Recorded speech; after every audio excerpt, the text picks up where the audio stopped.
There's a certain silence that follows humiliation. Not empty, but thick, like the air just before a storm. That's what filled the room when my daughter said it. She just fixes toilets. She laughed, lifting her glass like it was a joke we were all supposed to share. Her friends, polished, polite, carefully posed in their glittering dresses, let out those soft, confused chuckles people make when they aren't sure if it's funny or cruel. It was her birthday dinner, my daughter's, and I was sitting right there at the far end of the long table, under the patio lights, the one who paid for the whole meal, who had just handed her a gift wrapped in ribbon and love. I didn't expect a speech. I didn't even expect a thank you, but I never imagined that, on this night of all nights, she'd reduce me to a punchline. The woman who raised her carried her through winters without heat, patched her uniforms with trembling fingers, fixed leaky faucets after double shifts, scrubbed floors on her knees so she could go to college and feel proud of where she came from. I looked around, searching for something to hold on to. A smile, a glance, any sign that this moment wasn't what it felt like. But all I saw were eyes that turned away and hands that adjusted napkins. She didn't flinch. She was too busy drinking in the attention. My daughter, the same girl who used to sit at the kitchen counter, swinging her legs while I repaired a busted sink, calling me a superhero with tools. Now she had labeled me the help, and said it like it meant nothing. Like I meant nothing. I didn't respond right away. My mouth had gone dry, not from anger, but from something deeper, more hollow. Disbelief, maybe. I stared at her, at the way she twirled her hair with 2 fingers, the way her eyes gleamed under the string lights, and for a second I didn't recognize her. I remembered brushing those curls when she was small, whispering lullabies while tightening bolts beneath the kitchen sink so the water wouldn't wake her in the middle of the night. I remembered braiding her hair for school, wiping paint from her cheeks after messy art projects, sewing sequins on her dress for a recital she swore was the most important day of her life. But now, at this table full of strangers, she laughed like none of that had ever happened. I got up slowly, careful not to draw more attention than I already had. "Excuse me," I muttered, stepping away from the table, past clinking silverware and muffled conversation. I found myself in the restaurant's restroom, staring into a mirror that showed me a woman I didn't quite know, tired, worn, but still holding herself upright. I leaned over the sink and let the cold water run over my hands, letting it ground me. My reflection stared back in silence. Was this the moment it all became clear? That love, when unacknowledged long enough, doesn't fade. It calcifies. It hardens into something you carry like a secret weight. I pressed my fingers to my chest, trying to breathe past the ache that had taken root.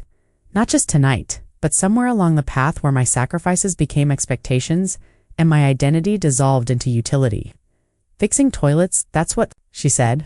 But she didn't know I'd spent my life fixing everything she broke, even when she never noticed. I stood there longer than I should have, listening to the hum of the overhead light and the muffled joy leaking in through the restroom door. Somewhere beyond that wall they were cutting the cake, singing, toasting. I was still part of the bill, but no longer part of the room. I pulled a paper towel from the dispenser and dabbed at my face, careful not to smudge the little makeup I'd put on, thinking tonight might be special. I had spent the afternoon ironing my best blouse, even polished my old flats.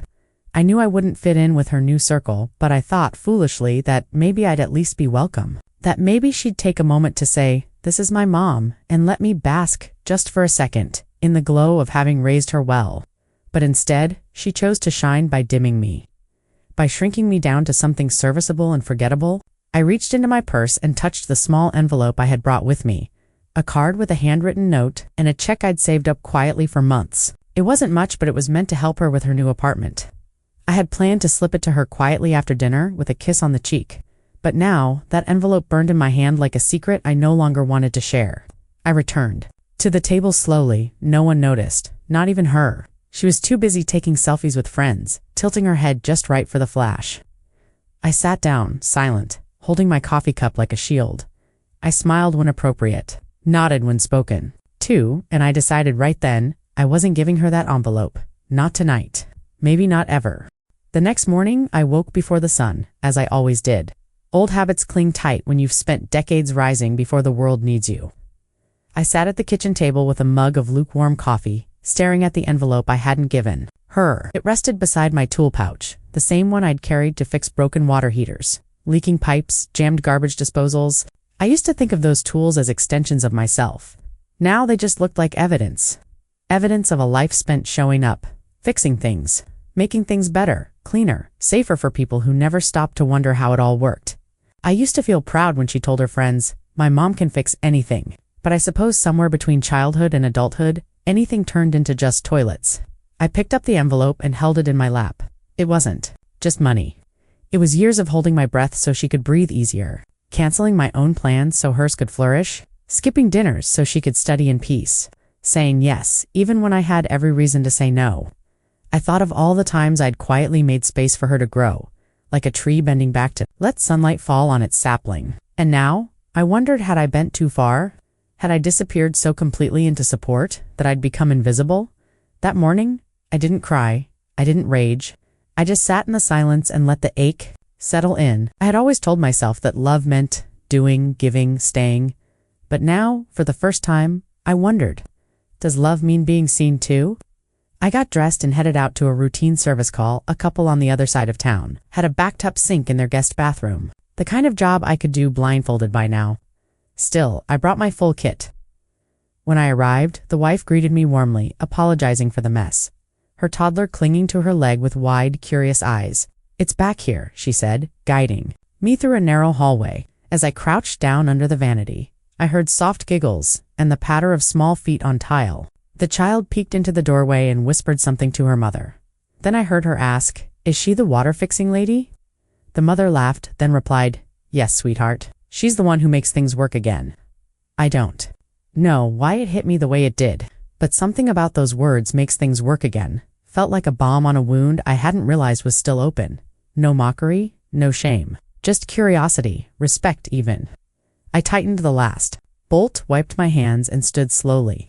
"All done," I said, and the little girl clapped like I'd pulled a rabbit from a hat. They paid me in cash, tipped me generously, and walked me to the door like I was someone important. And for a fleeting moment, I was. Not because I fixed a sink, but because someone saw me do it and didn't laugh. On the drive home, I didn't take the shortest route. I let the long streets stretch out beneath me, windows cracked, wind pushing against my face like the world reminding me, you still matter, even if the people closest to you forget.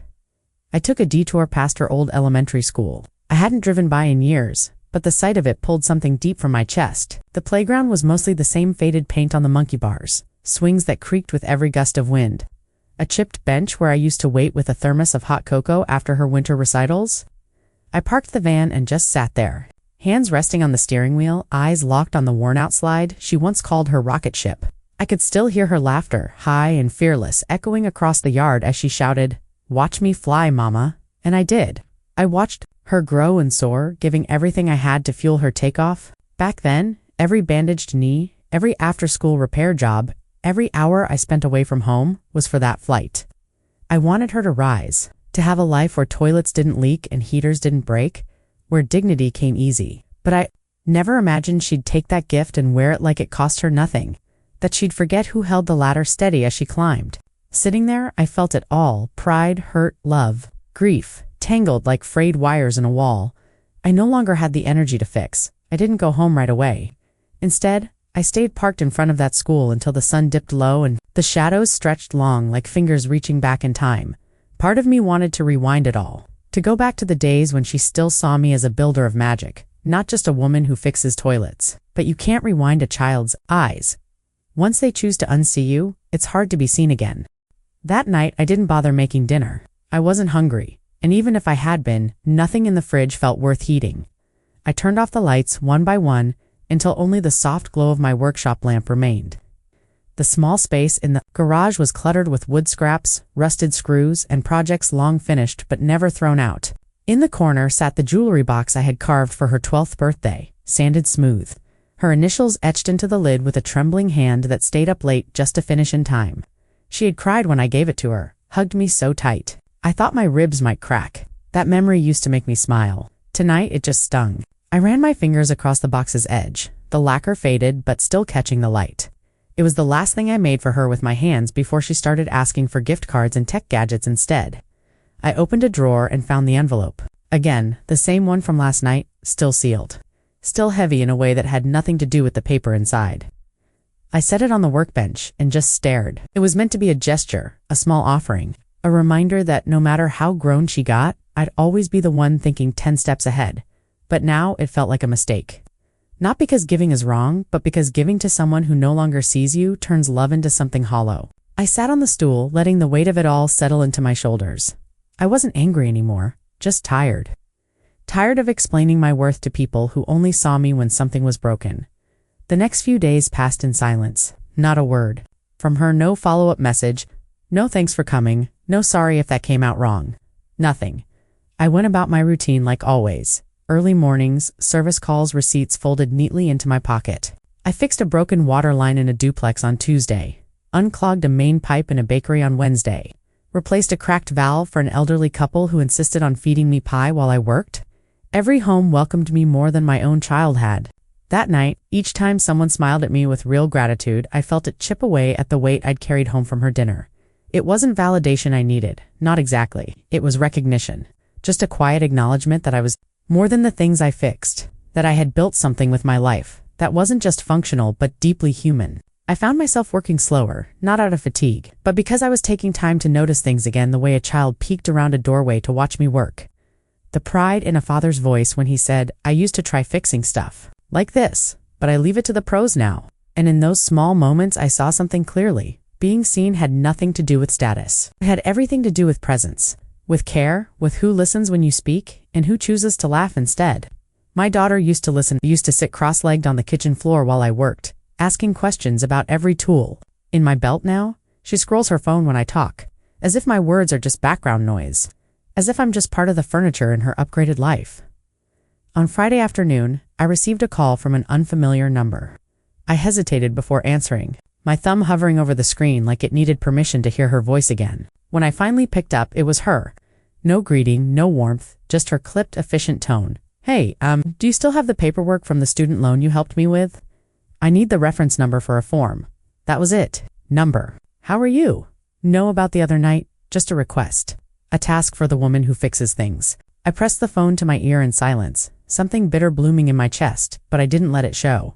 I told her to hold on, walked to the drawer in my room, and pulled out the thick folder I had kept all these years, filled with payment slips, letters, the original application with my signature scribbled across the bottom, and underneath it the envelope, the one with the card and the check. I paused, fingers resting on it for a long moment. She had no idea how much I had given up to make those payments work. The overtime, the bills I postponed, the tools I sold when the van needed new tires. She never asked, and I never told her. I gave her the number she needed, calmly, and she thanked me like she was ordering a coffee. Transactional, emotionless. When the call ended, I didn't put the folder back. I left it open on the table, letting the papers speak what I was too tired to say. I stared at the check photocopy I had made years ago and thought, maybe this is what it feels like. Not to be unloved, but to be used. Over and over, quietly, completely. That night, I couldn't sleep. I lay in bed staring at the ceiling, my thoughts weaving between memories like a needle through torn fabric. I wasn't keeping score. That's not what this was, but something about the way she spoke to me, so mechanical, so detached, made it painfully clear. In her world, I wasn't a mother anymore. I was a service, a number provider, a woman who existed to solve problems, then disappear again into the quiet. I thought back to the years when she'd crawl into bed beside me during thunderstorms, whispering, "Don't let the lightning get me." And I'd whisper back, "I've got you, always." I never thought I'd be the one standing in the storm alone, hoping she'd look for me. The house felt colder that night, not because of the broken heater I hadn't gotten around to fixing, but because something else was broken, something between us that didn't make noise when it cracked. I walked to the kitchen and sat at the table where the envelope still waited beside the open folder. I could hear the fridge humming, the pipes groaning softly, the only sounds that seemed honest. I reached for the envelope and held it tight, then slipped it into the drawer with the others, the ones I never mailed. The letters I wrote when she forgot birthdays, canceled visits, said things that bruised without realizing. I used to tell myself she was just busy, that she'd come around. But now, I was beginning to wonder if I'd spent so long holding on to the idea of who she was, that I'd missed the reality of who she'd become. And the reality was this: love without respect isn't love, it's labor. Unpaid, unseen, and slowly devouring. The following weekend, I visited the old community center where I used to volunteer. I hadn't been back in a while, not since the arthritis in my hands got worse, and I started saying maybe next time more than I'll be there. But something inside me stirred that morning, a need to be somewhere I was still useful, not just functional. When I walked through the doors, the familiar scent of paint and old linoleum met me like an old friend. A few staff members waved. One of them, Marcus, smiled and said, "Hey, Ms. J, Thought we lost you for good." I smiled back genuinely and replied, "I'm still here. Just needed to remember that." In the kitchen, a faucet had been dripping for weeks. No one had gotten around to fixing it. So I rolled up my sleeves and got to work, my body moving on instinct. A teenager hovered nearby, curious, "Can I watch?" he asked. "You can do better than that," I said, handing him a wrench. "You can help." His eyes lit up, and for the first time in days, so did something in me. As we worked side by side, I felt the ache in my joints soften under the weight of purpose. When the leak stopped, the boy looked at me like I'd performed a miracle. And maybe, in a way, I had, not for the sink, but for myself. Because in that moment, I wasn't just anything. I was someone who showed up, who taught, who mattered.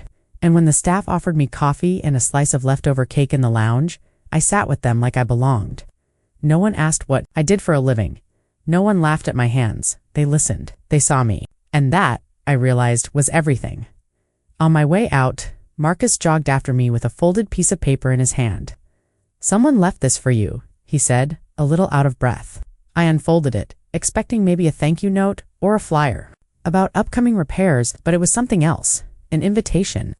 My daughter's name printed in elegant script across thick cards, a gala, black tie, fundraiser, the kind of event she used to dream about when she was little, when we'd sit on the floor with old magazines and cut out dresses and centerpieces for a future she hadn't even stepped into yet.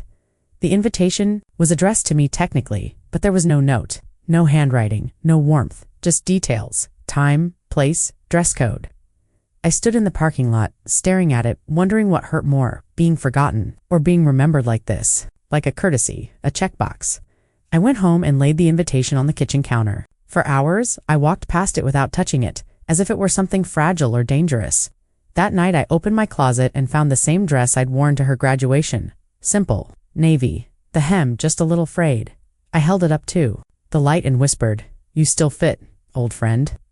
I didn't decide right away, but something inside me had already made the choice. I would go not for her, not for applause, but because I had built too much of her world to keep hiding in the shadows of it.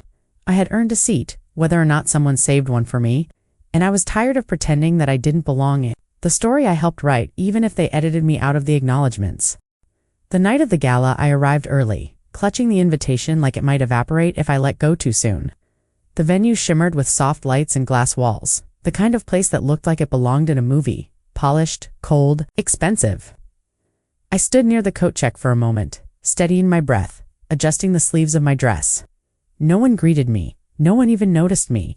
My daughter was across the room laughing near a group of donors, dressed in deep green satin. Her hair swept up the way she used to do for school recitals when I'd help her pin it just right. I stayed at the edge of the room by the waiters and the exit signs, watching, observing. And then I heard it, a woman's voice, not loud, but close enough to sting. "Isn't that the woman who fixes toilets or something?" There it was, again. Laughter, casual, painless for them, crushing for me. I didn't flinch this time. Instead, I reached into my purse and touched the small envelope I had brought, the one I'd carried to her birthday dinner, the one I hadn't given, still sealed, still full of everything I'd never said. When the auction began, I noticed one of the most admired items was a handcrafted wooden cabinet donated by a local artisan, the announcer said proudly. My hands went cold. It was mine. The one I'd built in my workshop and offered through her assistant when she mentioned needing last-minute items. No name listed, no credit given, but people crowded around it, admiring the joinery, the smooth edges, the way it stood balanced and quiet. Like me, I didn't move, I just watched. Because sometimes silence doesn't mean absence, it means restraint. And this time, I had brought proof. When the speeches began, I stood in the back, close, enough to hear but far enough to remain unnoticed. Donors were thanked, stories shared, promises made. Then my daughter took the stage. She looked radiant, confident, eloquent. Every bit the woman I had hoped she'd grow to be. Her voice carried across the hall as she spoke of resilience, of hard work, of building from the ground up. People nodded, applauded softly, eyes full of admiration. I waited, just in case. Just in case she mentioned the nights I stayed up sewing her debate dresses, or the early mornings I drove her across town for better schools. Just in case she remembered the cabinet she was auctioning off was made in the hands of someone she'd once called her hero, but when she reached the end of her speech, her closing words rang clear and sharp. I did this on my own, and the room erupted with claps. I didn't. I stood frozen, a breath caught in my chest so tight it hurt to swallow. That sentence didn't just erase me, it rewrote the entire story. And I realized, in that moment, she wasn't just leaving me out. She was building a version of herself that didn't include where she came from. The problem wasn't that I wasn't seen, it was that she didn't want me seen. Still, I waited. I waited until the applause faded and people turned their attention to wine glasses and canips. Then I walked, slowly, to the auction table. I placed the sealed envelope gently on the cabinet, along with a copy of the blueprint, a photo of me building it, and a short note. For those who think things build themselves, I didn't wait for someone to read it. I just walked away. This time, tall, I had nearly reached the door when I heard her voice behind me. Mom, it wasn't loud, it wasn't demanding. It was hesitant, soft, in a way that made me stop but not turn. Not yet. I heard the hurried click of her heels, the shift in her breath as she caught up. I didn't know you stayed for the whole event, she said, her voice thinner now, no longer wrapped in performance. I looked at her then, slowly, and replied, I was here the whole time. Her face faltered, the practiced smile giving way to something raw. That piece, the cabinet, she began. I nodded. I built that. Just like I built everything else you stand on. She opened her mouth to speak, but nothing came out. So I continued, quietly, without anger. It's not that you didn't thank me, it's that you made sure no one else could either. Her eyes filled with something she hadn't allowed herself to feel in years. Recognition maybe, or regret. I didn't need her to say sorry. I needed her to understand. And for the first time, I think she did. When I got home later that night, I placed the purse with the envelope on the table and poured myself a cup of tea. I didn't cry. I didn't ache. I just felt steady. A few days later, a package arrived. No note. Just a framed photo from the gala, the cabinet bathed in soft light, with a new plaque attached, crafted by the woman who built more than furniture. She built foundations. I didn't smile. I didn't weep. I simply breathed, deeper than I had in years. Because I was never just anything. I was the reason things stood. And that will always be enough.